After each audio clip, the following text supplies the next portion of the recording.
It's Wednesday, July 27th, 2016, and it's time for WorthPoint Chats with Harry Rinker. I'm Greg Watkins, the editor at WorthPoint.com.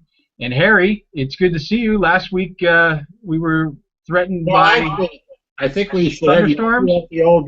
I think we should have you cue up the old Gene Autry song called "Back in the Saddle Again," because we missed a couple of weeks here for one reason or another. I took a week off to teach the Institute for the Study of Antiques and Collectibles, and then we decided to do a little bit later the following week, and then lo and behold, just a half an hour before we were supposed to go up on air here, an electrical storm knocked out the power for 6 hours here in Kentwood, and then we were supposed to go yesterday, and then you had an issue, and so. But here we are. Here we are. We're ready to go. And how was the seminars? How did they go? It was very interesting. The Institute for as you know, we did 3 seminars. We did one on toys, games, and puzzles, which, of course, as you know, was a big hit with me because I love toys, games, and puzzles. We did an interesting one called painting prints and watercolors. That was another thing. But we also did a major one on researching antiques and collectibles. It never occurred to me that people have a problem sometimes just looking at something and saying, what is it? I mean, obviously you can figure that it's made out of glass or ceramics or metal or something, but they'd have no idea what it is, what it's used for, how do you research it, where do you start? And so we actually spent 2 full days, 13 hours, talking about basic research techniques, what questions do you learn to ask about them, where do you go, how do you get started in the whole researching process. And it was really worthwhile even for me. It's not that I don't know how to research stuff, but it was also kind of like the transition seminar between the old book research and the internet research. You know, back when I had Rinker Enterprises in Pennsylvania and Veracruz, I had about a 10,000 plus book library. You know that because it's sitting in Atlanta.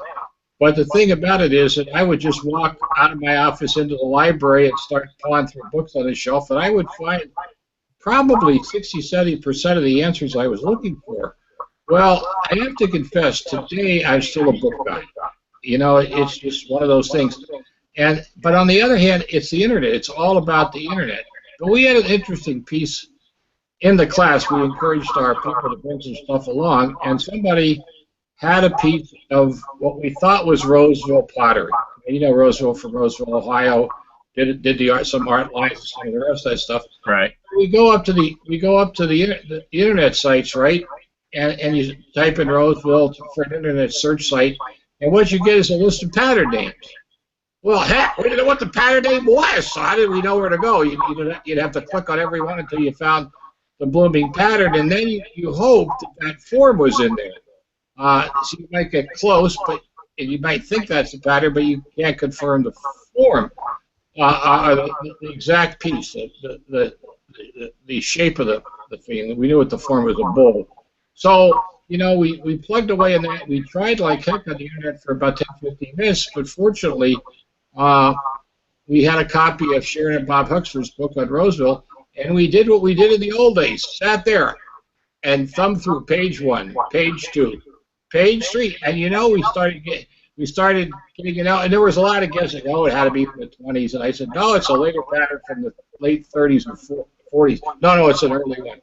I said, we don't even know if it's Roseville, but we'll take a shot. Well, you know, the nice thing about Sharon and Bob's books is they go by pattern, by date. So, you know, we got through all the early patterns, and it wasn't there. And then we got down into some of the late 20s, 30s patterns, and there were a lot of close but no cigar ones. And finally we found it. Found the pattern, and we found the form.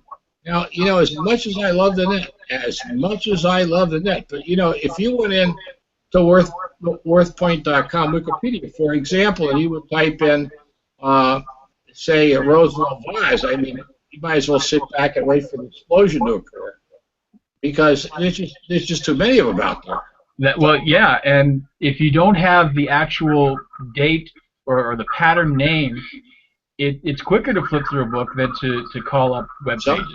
Sometimes it is, and you know, and we're going to get to a point where a lot of these reference books are going to be available up on the line, but until they're there, and the thing about this piece is it wasn't marked. So, you know, this was one of those kind of guesstimates. spent a lot of time in the researching course trying to teach people how to guess or to look for the right answer.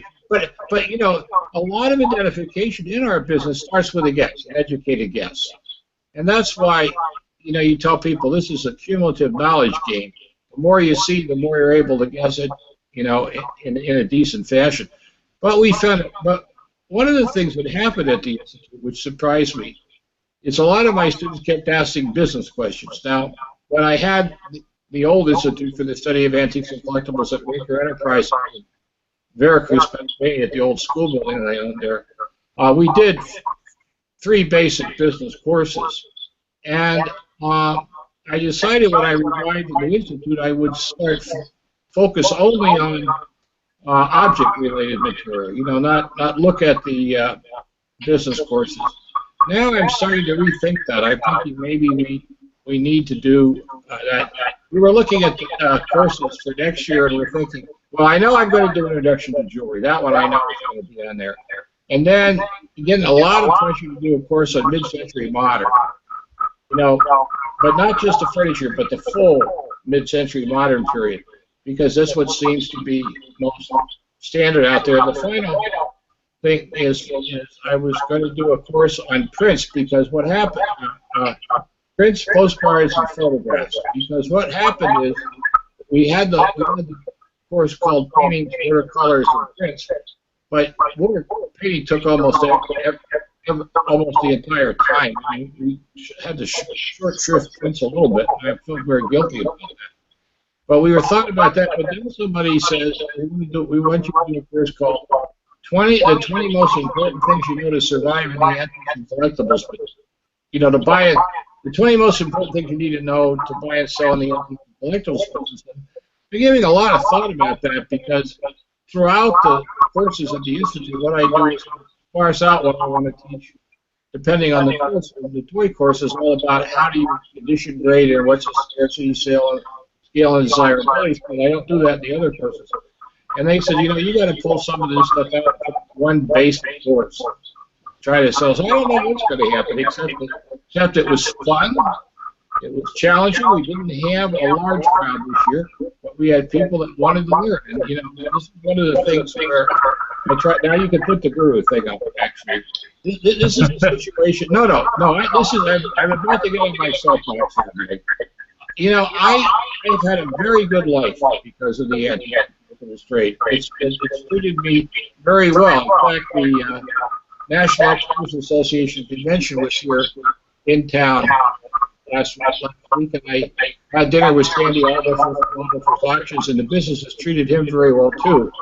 But one of the things that I feel very strongly about is, for those of us who have been well treated by the business, we really need to give back. We just can't sit back in our houses and so forth and say, well, we know all this, we learned all this. How do we pass it on to the next generation? And one of the reasons that I do the Institute is on the grounds of leaving the campfire grounds a better place than I found it. And I get really annoyed at a lot of these experts and so forth that don't get out there and don't share what they know with people. In a way, that's what WorthPoint Chats with me is about. And speaking of that, you know, we ask people to send us questions that we can talk about here in the area. And we kind of focused on object-related questions. And I think it's time to open it up a little bit and say, if you have a question about how the antiques and collectibles trade works, you know, this is the place to do it. Send your question to community@worthpoint.com. Community@worthpoint.com. Now, we've been answering some of those types of issues in the WorthPoint Insider newsletter, which we hope everybody signs up for too. But, you know, if you have a question about the trade, send it to community@worthpoint.com. So there we go. And by the way, I always tell people, you ready for this? What? Okay. Criteria for asking me a question. Did you know this? No. Well, the first criteria is you don't ask me your question if you don't want me to answer it. Well, that goes without saying, but I guess the point is be prepared for an answer that reduces the value of your item. No, that's pretty close, though. Number 2 is there's nothing in this trade I don't have an opinion about. Well, we all know that. Right. So then number 3 is, if you don't want to know my opinion, don't ask your question. Right. Well, no, look, I get accused, and you know this, that I'm very outspoken in the trade, and people never ask me, Harry, tell me what you think. And I just found out that, there's too many emperor new clothes situations in this trade. That's what I try to tell my people in the researching and all these things. First, it doesn't hurt to say, I don't know if you don't know. But if you do know, and you say something to be polite, you don't want to offend anybody, offend them anyway. Just get the truth out there. That's it. But anyway, we do have an object. I'm going to let you pick the first object. What's the first group of objects we want to talk about? Oh, well, we've got this really cool old safe. Yes, we do. Now, I have to tell you, I know a lot about old safes, because when I was the director of the Historical Society of York County, there was a York Safe Company, and they made safes, wall safes, as well as these small little office safes. And one of the things that people look at these things and they don't realize is that there is often some wonderful artwork on the inside of these safes. On the big wall safes that came from the York Safe Company, there were painted landscape scenes. I mean, they were just gorgeous. I mean, if the safe wasn't useful, we would take the doors off and save the doors where all this stuff was on. Now, this is a little floor safe, a handsome little fellow made by the Marvin, right? Marvin, right. Marvin Safe Company. It apparently merged with another company, and it was very hard to find history on it, but this one is dated 1869, and it's on rollers, and you think, my gosh, what kind of value? Now, this is an interesting safe. I don't know, but we don't have a picture of we have a picture of the wheel there, right? But we don't have a picture of the door shut, right? No, we do not have the outside picture. No, and that's a shame because we have a picture of the inside of the door there because the guy was fascinated with the artwork.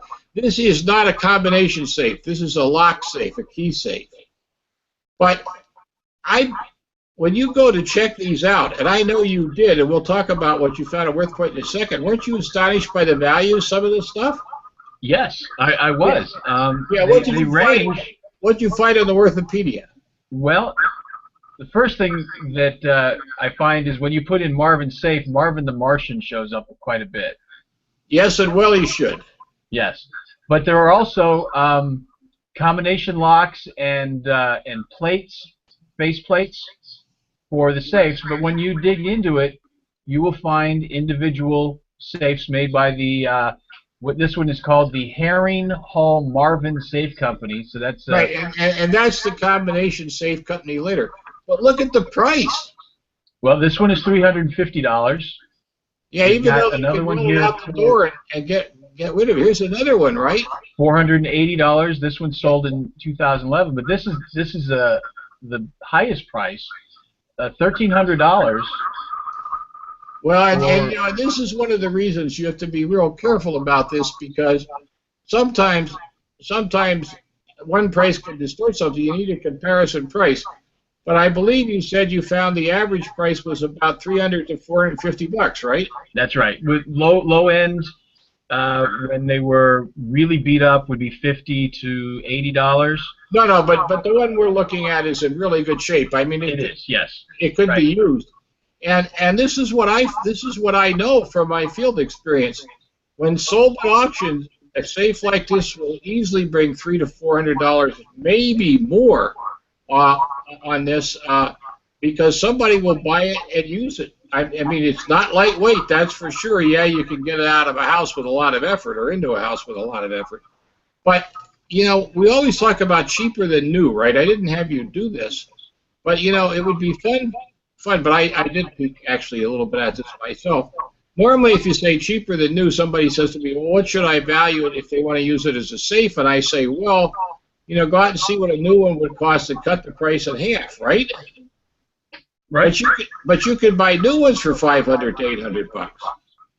I mean, this is a case where the old ones, for whatever reason, are almost close to at least wholesale, if not retail price, for a modern safe of about the same size. Now, of course, they're real elaborate ones and other kinds, but I was astonished that whoever's paying $350 to or 300 to 450 for these things isn't buying them because they're cheaper than new. I mean, they're buying them for other reasons, and I think it's just because they're fun, they're usable. You know, if you get one like the one example that we have in front of me, it's got some real age to it, you know, so it's kind of fun. Well, let me ask you this, Harry. It will function as a strong box, but are these old safes fireproof? To the best of my knowledge, a lot of them are. They have concrete filling among that metal. Okay. So it would be a nice, stylish way to save your valuables as opposed to just a big, ugly, gray modern safe. Oh, I think so. I'm trying to think. It would have to be a pretty hot fire to melt that metal. True. True. No, I think they're reasonable from that point of view. Well, anyway, fun little piece. Want to thank our person for sending that in. Hey, guess what? What's that? It's the 50th anniversary of Star Trek this year. That's right. It is. It is. And we're starting to see, you know, as we come on to the September season and the, you know, 50th anniversary of the first thing about Star Trek, we're starting to see a lot of PR out there and the television stuff and in the trade papers. Antique Week, the July 18th issue. I'll see if I can get it held up to the light here. You can see it, I hope. Down there. There's a Star Trek picture, and the headline is Star Trek franchise strong at 50 and beyond. You know, I always liked Star Trek, but I was always a Star Wars fan. And I know that this will drive the Trekkies nuts, but the thing about it is that Star Trek, the problem I see with Star Trek are the crews. It never was the same. It was a continuous story, but the characters didn't carry over quite the way they should have. And so, you know, Star Trek is, are you a fan of the first series? Is it Star Trek Voyager? Is it Star Trek The Next Generation that turns you on? Is it Deep Space Nine? What is it about Star Trek that gets you? And while the characters are from the same planets, they're not always the same people. It just is there. The other thing, too, is that, unfortunately, Star Trek signed with Kenner Toys. And Kenner, Star Trek saved Kenner initially. But then as the franchise faded and so forth, Kenner couldn't, licensing kind of took Kenner apart, and Kenner collapsed and was eventually bought out. But the thing is, people don't just, I don't know, maybe you see it differently, but people just don't talk about Star Trek the same way they do about Star Wars. I think Star Trek it's got a diehard fan base because those were... That might be the right word for many of the early fans, actually. Well, that is true. But the Star Trek conventions sort of begot the comic conventions, I think. And well, so, it was the science fiction cons, and right. Star Trek was a big part of that, as was Star Wars. That eventually led to the great Comic-Con, and now, of course, the Comic-Cons are big news everywhere. By the way, it's interesting. As you know, I serve on the Citizen Stamp Advisory Committee, and we are issuing 4 stamps in honor of the 50th anniversary of Star Trek. But we have a unique thing in America. We don't pay for rights for stamps. And so if somebody holds out and says, you can't use my picture unless you pay rights or whatever, we feel it's an honor that somebody appears on the U.S. stamp and so forth. So our 4 stamps are going to be very nice, and I hope people will go out and buy them and use them and mail letters with them. But at the same time, I have to tell you, in all honesty, you want to buy some great Star Wars stamps, look at the English, the Canadian stuff. Oh, well, no. You know, there was recently a big international postal convention in early July in New York City. No, not in June, in late May, early June in New York City. And every 10 years, the international stamp show comes to the U.S., and so the United States Postal Service was there and so forth. When I went in for my CSAC meeting in the other week when we were looking at the stamps for 2019 and starting on the stamps for 2000, there you go, look at that. Yeah, there they are. I think they're nice, and boy, we did a great job not showing anybody's image on them. But I hope they will appeal to the Star Wars collectors, and they're forever stamps, so you can buy a whole ton of them and use them for years and years and years and years. Yeah, I think they look good. You know what? They're not bad to me, but we had to be real careful as we did them. We would have liked to show the images. Well, anyway, Mary Ann Penner, who is head of the stamp division group, actually went to the New York show and bought a bunch of the stuff that other countries were doing for Star Trek, and I just have to tell you, it was gorgeous. But one of the funniest things that happened relative to the World Stamp Show in New York is, I do a weekly radio show called What You Got, Sunday mornings from 8 to 10, where you can call in and talk to me on the phone. And in fact, I might put a plug in for that. You can catch up with me at www.gcnlive.com. That's George Charlie Dancy Live.com, Sunday mornings from 8 to 10. Anyway, one of my listeners said, "Hey, I went up to the stamp show." He was a coin collector. And I said, well, how was it? He said, well, I hadn't been there since the one 10 years ago. And he said, but I was curious to see what it was like, and I went up there to see what was going on. And so I went around, and he said, I couldn't get over how old they were, the stamp collectors.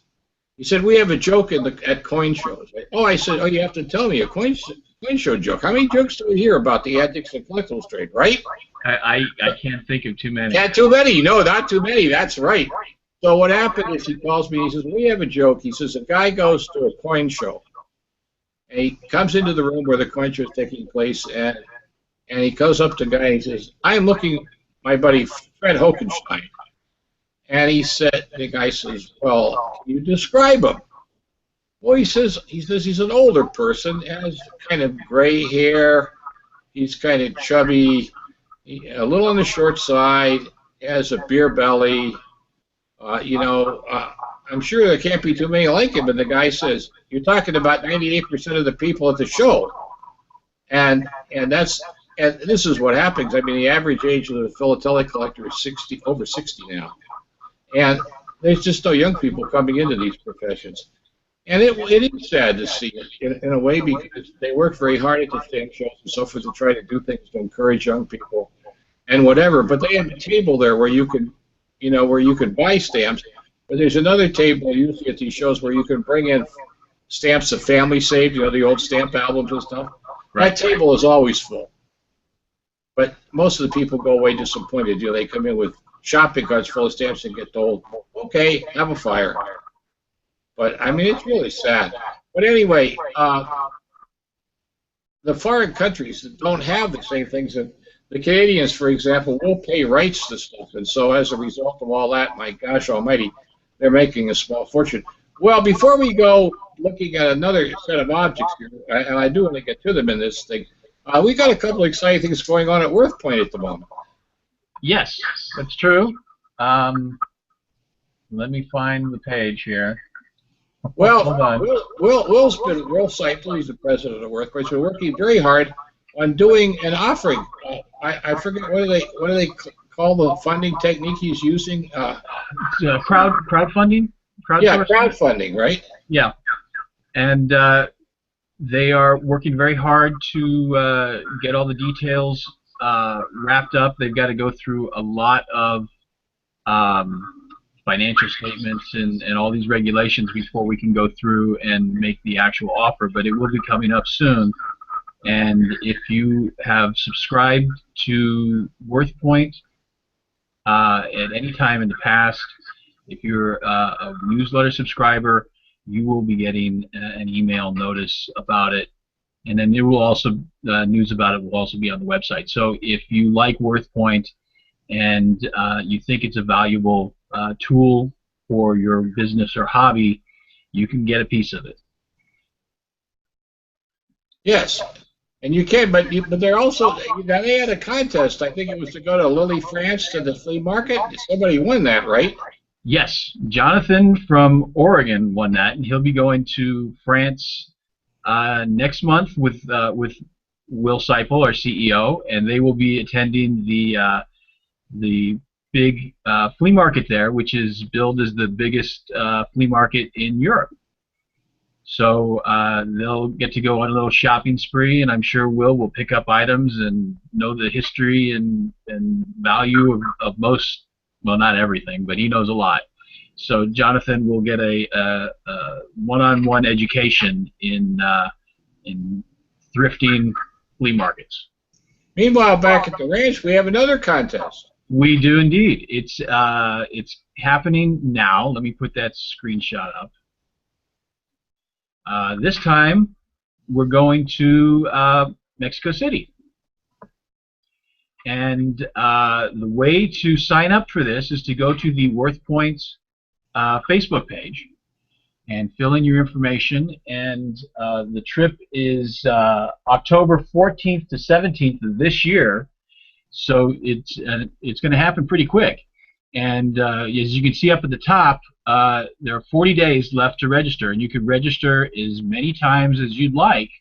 So just keep going back to the WorthPoint page and filling in the information. And if you tweet about it or share it in different ways, you get more entries.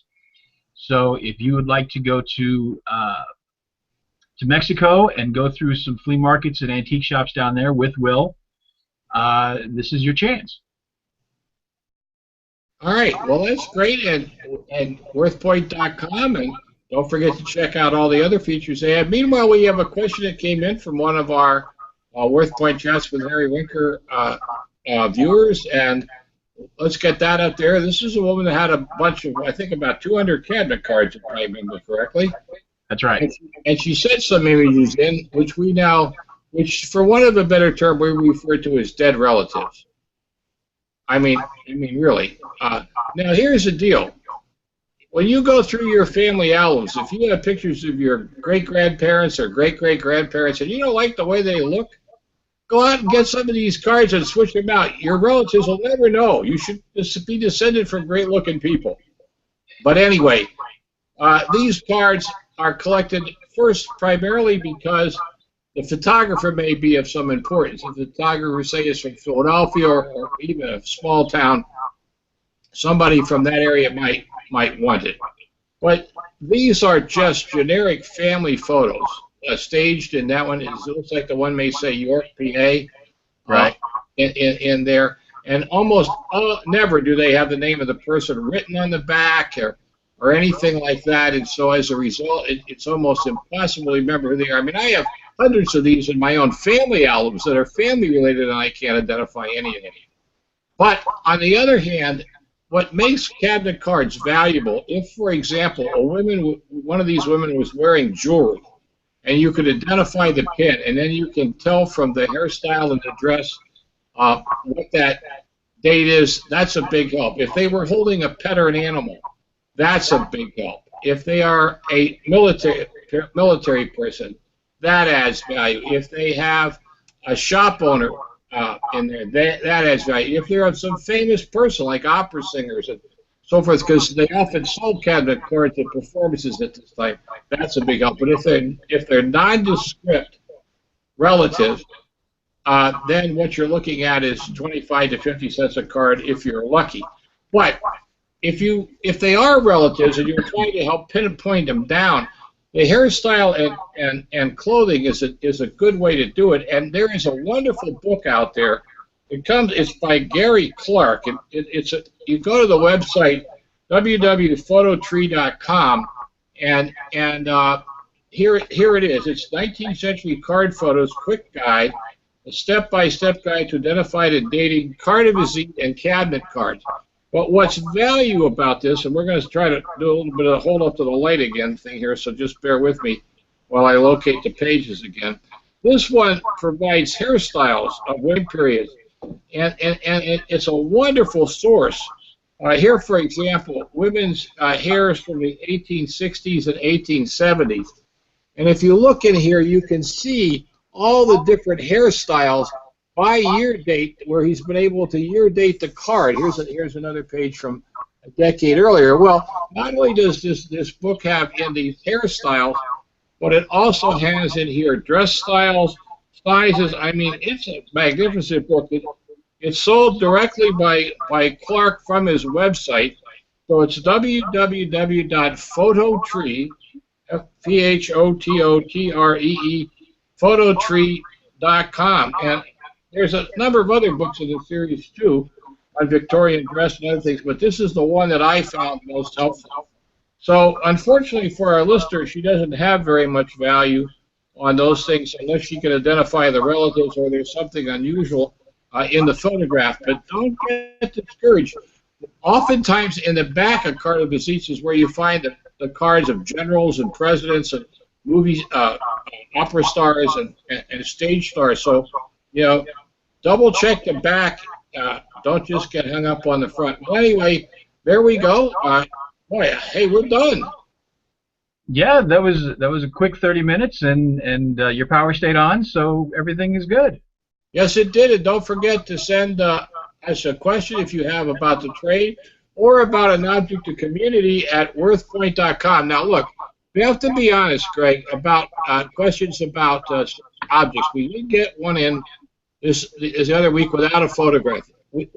Questions without photographs to us no value here on a visual media like the YouTube video. If you're going to send a question, you've got to send pictures of the object, attach them as JPEG files so we can pick them up and use them here on the air. But there's our address again, community@worthpoint.com. Now, we're getting one final note. Greg is going to be doing some student teaching, and he's also going to be doing a number of other things. So we are going to move these chats to an evening time, maybe around 8:30, 9 o'clock one day of the week. And we will be announcing that early next week. So what you want to do is go to my website, harryrinker.com. That's just like it sounds, harryrinker.com, and look for the WorthPoint banner. That will tell you when the next WorthPoint Chats with Harry Rinker is live on the air.